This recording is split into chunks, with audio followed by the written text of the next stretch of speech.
Selamat siang Tribuners, jumpa lagi bersama saya Adi Sasono, pemimpin redaksi Tribun Jabar. Nah, siang yang setelah ini saya sedang berada di kantor Komisi Pemilihan Umum Kota Tasikmalaya, dan tentu saja saya ditemani oleh Bapak Ketua, Pak Asep Prismawan. Selamat siang. Siap, Mas. Selamat siang, Mas. Oke, Kang, sehat Kang? Alhamdulillah, sehat. Semangat ya. Harus semangat. Harus semangat. Sudah mulai tahapan nih kan ya, harus semangat ya. Kang, boleh diceritakan saat hari-hari ini apa yang dilakukan KPU Kota Tasik? Baik. Sekarang kami di KPU Kota Tasik, sebagaimana tadi sudah dilihat juga, sudah dipantau juga oleh Mas Adi ya. Kita sekarang sedang melakukan penerimaan pendaftaran Badan Ad Hoc PPK.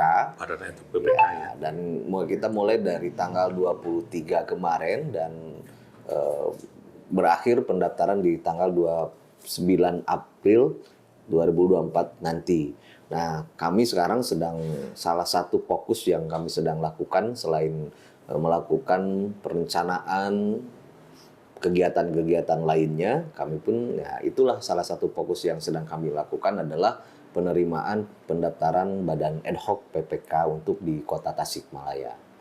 Ini kan sudah terlihat antusiasme pendaftar. Antusiasme pendaftar saya kira ini tidak akan kalah dengan antusiasme waktu pemilu kemarin, Pak. Kok gitu, kenapa? Iya. Kenapa? Karena saya kira antusiasme kemarin tuh kan cukup besar, dan sekarang pun saya lihat di 2 hari ke belakang seharusnya kan kami lihat karena pendaftaran itu kita melalui aplikasi Si Akba. Tapi ternyata walaupun bisa tidak mesti datang ke kantor, ya para putra-putri terbaik Kota Tasikmalaya itu ternyata ada juga banyak yang datang ke kantor sekedar untuk konsultasi. Gitu. Bagaimana proses pendaftaran dan segala macam gitu. Artinya kalau ada yang konsultasi bagaimana cara mendaftar, ini ada orang baru yang ikut mendaftar, gitu kan. Nah, ini kan kalau orang lama berarti udah tahu ya. Iya, kalau udah yang lama berarti dia sudah tahu cara pendaftaran di akun di aplikasi Si Akba itu. Apa aja sih syarat utama jadi anggota ad hoc PPK ini kan? Kalau syaratnya kan sebagaimana di pengumuman kami sudah umumkan beberapa syarat persyaratan. Yang pasti pertama yang kami perhatikan yakni terkait dengan batas usia minimal 17 tahun. Walaupun batas maksimal sekarang di pilkada tidak ditentukan.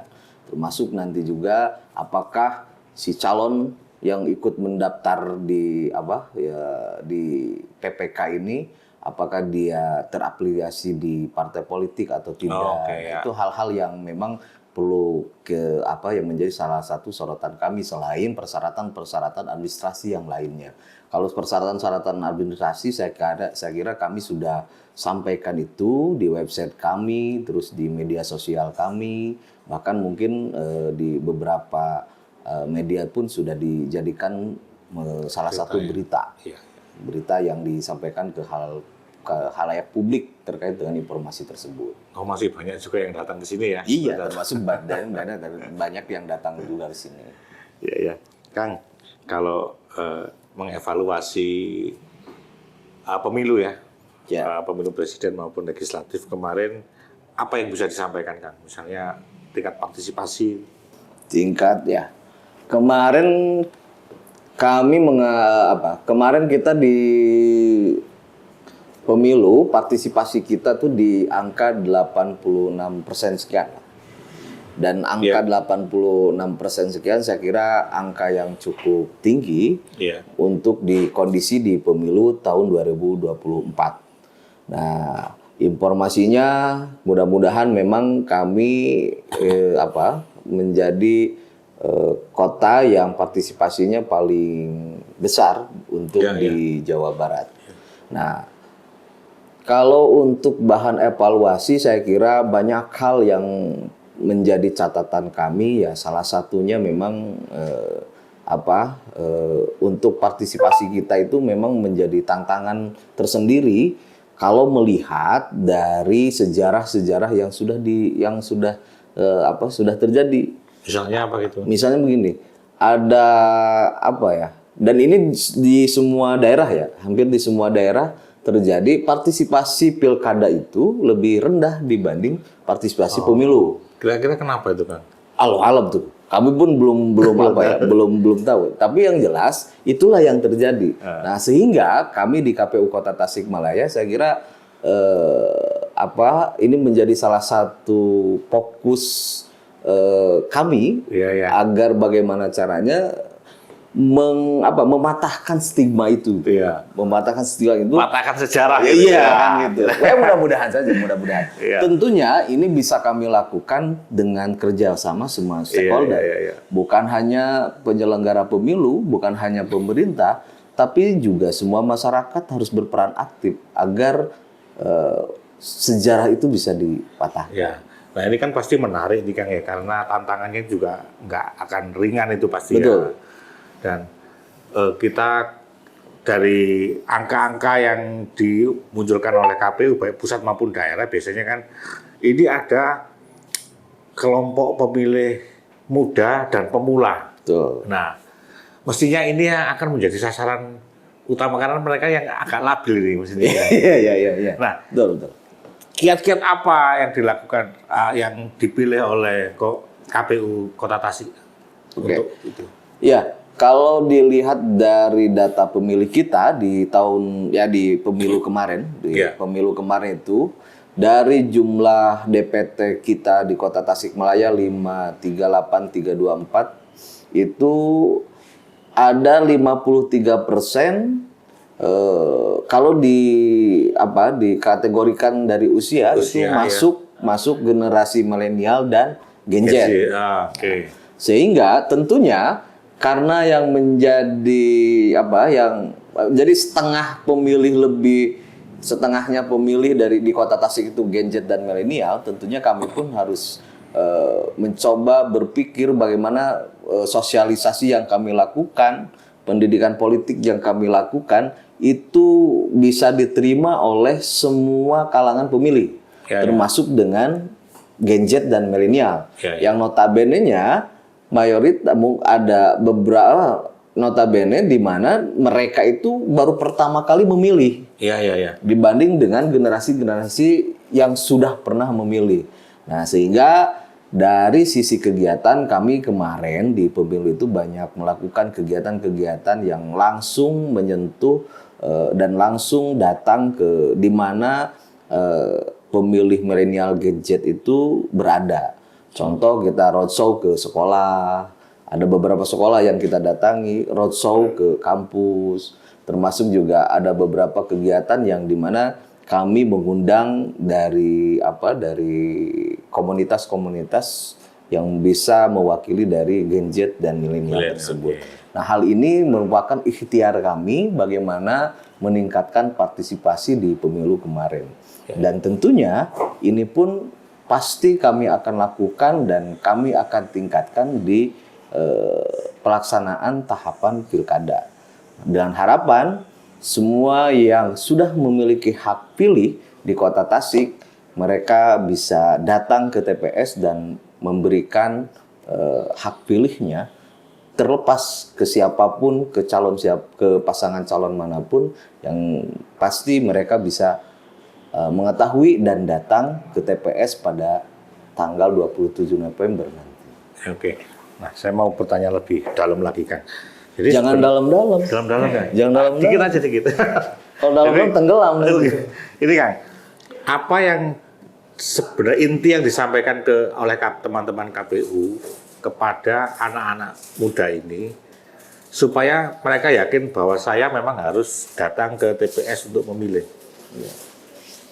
Pertama begini, saya kira yang perlu kita sampaikan selain hari dan tanggal kapan datang ke TPS ya. Tapi ada satu hal yang memang kami harus sampaikan. Pertama, yakni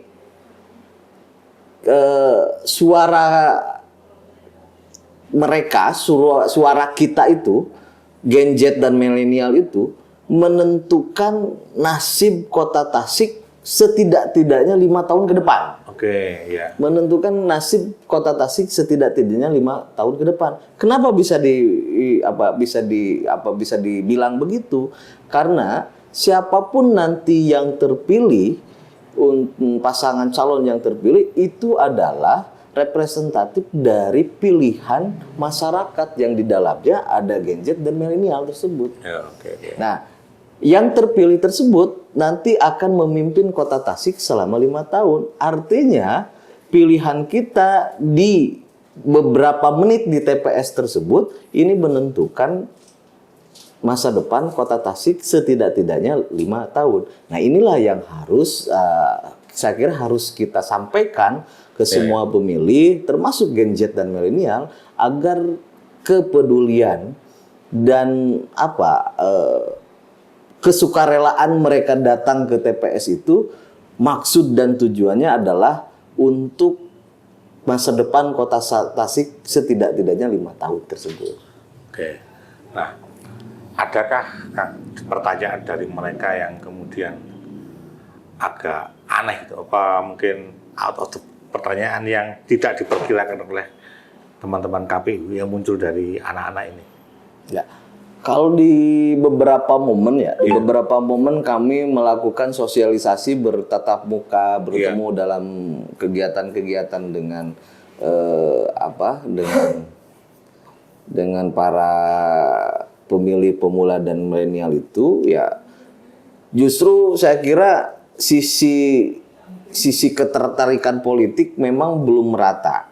Masih ada yang memang belum ini. Tapi ada juga pertanyaan-pertanyaan yang memang saya kira mereka sempat satu momen kita dapat pertanyaan, bagaimana kita bisa melihat kalau bisa tahu kalau kemarin di pemilu si calon tersebut tidak korupsi gitu. Nah, kan gitu kita nggak bisa jelasin.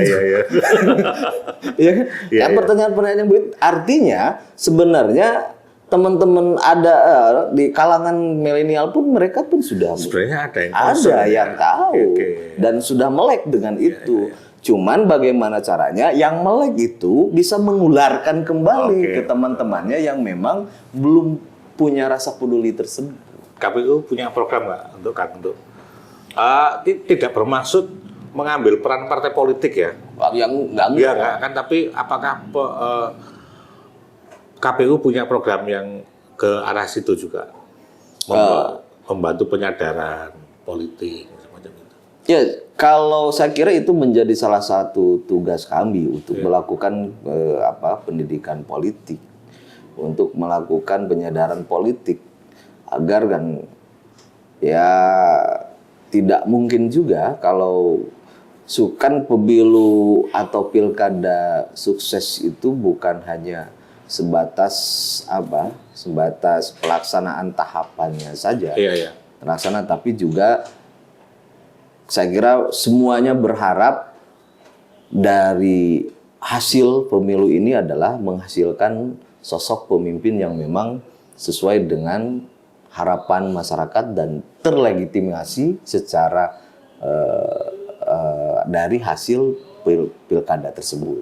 Sehingga perlu kami lakukan pendidikan politik tersebut agar semua masyarakat bisa memilih dan menentukan pilihannya itu memang karena dorongan dirinya sendiri, bukan dengan alasan-alasan yang lain yang tidak memperdulikan masa depan Kota Tasikmalaya. Itu menjadi tantangan terbesar kami sebenarnya di penyelenggara pemilu. Bagaimana caranya pemilih-pemilih yang datang ke TPS, semua masyarakat ikut memilih dan datang ke TPS itu, dia menyampaikan hak pilihnya sesuai dengan apa yang dia hendaki. Nah, ini kan perlu hal yang mudah untuk diucapkan, tapi saya kira juga perlu ikhtiar yang luar biasa agar Tanpa hal kena itu lelah tidak gitu. terjadi. Iya, betul gitu ya. Kang, Kota Tasik itu kan dikenal agabis gitu ya. Betul. Nah, ada strategi khusus dari KPU untuk sosialisasi di kalangan ini, Nah, pesantren atau ya, saya kira dari setiap pelaksanaan pemilu dan pilkada kami di KPU, karena kebetulan sebelum ya kemarin dari beberapa tahapan kemarin pun kami selalu melibatkan tokoh-tokoh agama, bahkan tokoh-tokoh lintas agama, karena saya kira berbicara agama bukan hanya agama tertentu, tapi Iya. semuanya pun harus kita sentuh agar juga bisa menyampaikan urgensi dari pemilu dan pilkada yang akan kita lakukan ini.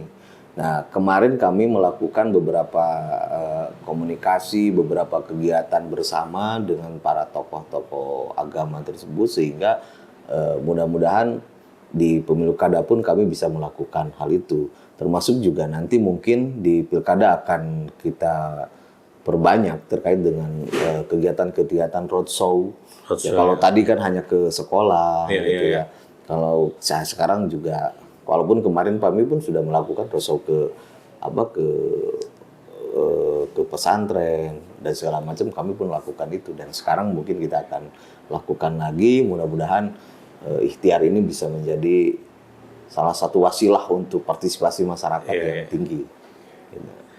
Oke, Kang, seperti mungkin ini dihadapi banyak daerah lain ya.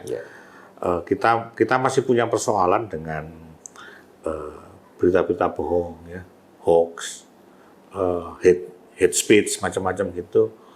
Bagaimana di Tasikmalaya, terutama yang terkait pemilu kemarin? Ya. Dan nanti kira-kira apa yang dilakukan dalam pilkada?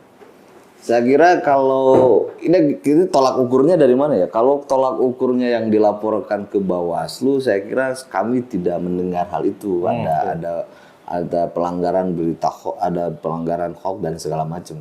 Tapi mungkin saja itu akan ada di pilkada. Nah, langkah yang kami lakukan saya kira seperti yang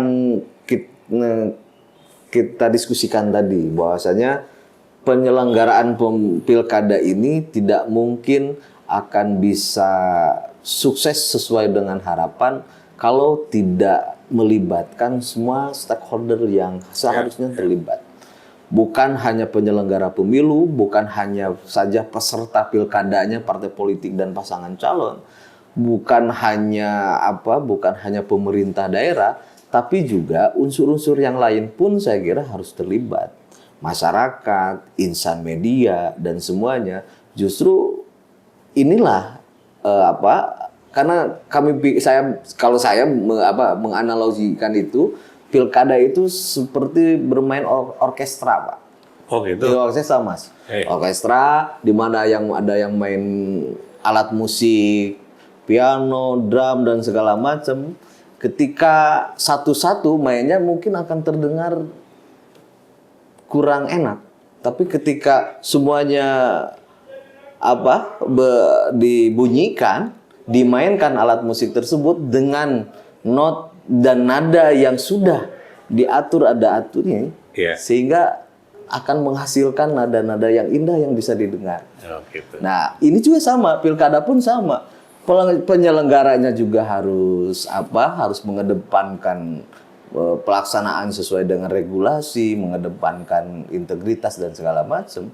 Dan termasuk juga bagaimana peserta pemilu juga, pasangan calonnya juga harus memberikan informasi, harus menyampaikan kampanye dengan baik dan benar. Termasuk juga insan media misalnya harus menyampaikan informasi-informasi terkait dengan pelaksanaan kegiatan dan segala macam. Termasuk masyarakatnya pun harus mau mendengar dan harus mau tahu apa yang sebenarnya sedang akan dilaksanakan dan kapan pelaksanaan pilkada tersebut. Sehingga kalau itu berjalan beriringan, kesadaran politik semuanya terbangun, masyarakat dan semuanya terbangun, sehingga terciptalah kesuksesan pilkada yang sebagaimana di undang-undang disampaikan harapan dari sebuah hajat pilkada dan pemilu. Bagaimana tercipta sukses sehingga masa depan kota Tasikmalaya itu bisa tergambar 5 tahun ke depan itu bagus. Harusnya dapat pemimpin yang benar itu. Wah, iya, gitu. Oke, Kang Asep, ini terakhir mungkin ada yang perlu disampaikan kepada ini yang spesifik aja, pemilih pemula. Ya. Silakan Kang Asep. Bagi kawan-kawan, sahabat-sahabat pemilih pemula di Pilkada tahun 2024 ini tidak banyak yang ingin kami sampaikan, tapi satu kalimat saja, pilihan kawan-kawan sahabat semua datang ke TPS, beberapa menit di TPS untuk menyalurkan, memberikan pilihan, itu akan menentukan masa depan kota Tasik 5 tahun ke depan. Sehingga jangan lupa datang ke TPS untuk menyalurkan pilihan di Pilkada Kota Tasikmalaya. Terima kasih. Wah, itu saja. mantap. Oke. Ya. Kang Asep, terima kasih sudah berbincang-bincang dengan kami. Semoga perbincangan kita ini berguna khususnya buat para pemilih Kota Tasikmalaya dan tentu saja nanti tujuannya adalah mendapatkan pemilih yang bagus dan amanah buat warga Kota Tasik. Ya. Terima kasih Kang. Sampai bertemu di Terima kasih, Mas. kesempatan. Jangan kapok main ke Kota Tasik ya. Oke. Siap. Terima kasih. Begitu Tribuners berbincang-bincang saya dengan Kang Asep Rusmawan, Ketua KPU Kota Tasikmalaya. Semoga apa yang kami perbincangkan kali ini bisa berguna khususnya buat masyarakat Kota Tasikmalaya. Terima kasih. Sampai jumpa dalam bincang-bincang lain, tentu saja dengan tokoh yang juga menarik. Terima kasih. Assalamualaikum warahmatullahi wabarakatuh.